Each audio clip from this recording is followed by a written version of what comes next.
চাকরি স্থায়ীকরণের এক দফা দাবিতে টানা চতুর্থ দিনের মতো জাতীয় প্রেস ক্লাবের সামনে আমরণ অনশন পালন করছে আউটসোর্সিং কর্মীরা। গত ২৭ ফেব্রুয়ারি থেকে আমরণ অনশনের ঘোষণা দেন তারা। এর আগে ২২ ফেব্রুয়ারি থেকে চাকরি স্থায়ীকরণের দাবিতে আন্দোলন শুরু করেন আউটসোর্সিং কর্মীরা।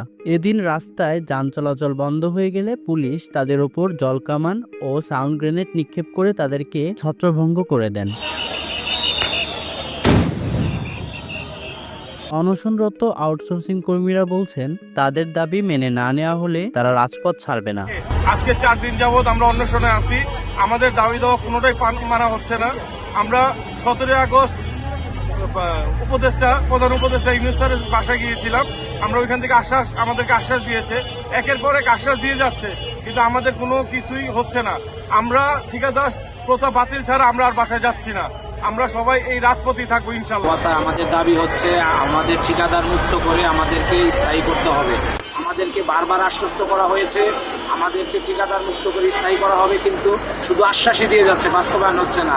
বিগত সময়ে আমাদের ঢাকা ওয়াসা এমডি মহোদয় স্যার ২৫শে আগস্টে আমাদেরকে ২৫০০ লোকের স্থায়ী করার বিষয়ে স্থানীয় সরকার মন্ত্রণালয় পাঁচটুতে একটা চিঠি প্রদান করে।